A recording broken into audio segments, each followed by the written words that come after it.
नाशिकचा भोंदूबाबा कॅप्टन अशोक खरात याच्याशी असलेल्या सलगीमुळे महिला आयोगाच्या अध्यक्ष रुपाली चाकणकर यांना अध्यक्षपदाच्या खुर्चीवरून पायउतार व्हावे लागणार असल्याची चिन्हे आहेत. नाशिक भोंदूबाबा प्रकरणात आपले म्हणणे मांडण्यासाठी गेलेल्या रुपाली चाकणकर यांना मुख्यमंत्री फडणवीस यांनी लगोलग राजीनामा देण्याचे आदेश दिल्याचे वरिष्ठ सूत्रांनी सांगितले.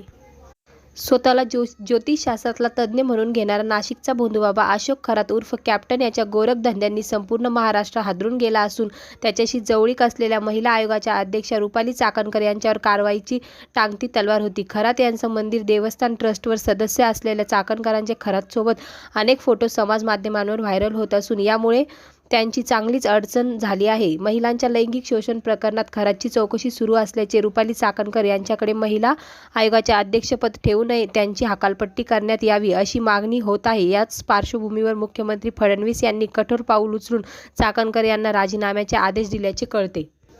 रुपाली चाकणकर यांना मुख्यमंत्र्यांनी वर्षा बंगल्यावर बोलावून त्यांच्याशी नाशिक भोंदूबाबा प्रकरणावर चर्चा केली. रुपाली चाकणकरांची शुक्रवारी 6 वाजताच्या दरम्यान मुख्यमंत्र्यांशी भेट झाली. या भेटीत नाशिक प्रकरणावर त्यांनी सविस्तर भूमिका मांडली. त्यानंतर आपण तत्काळ राजीनामा द्यावा असे आदेश मुख्यमंत्र्यांनी त्यांना दिल्याचे कळते.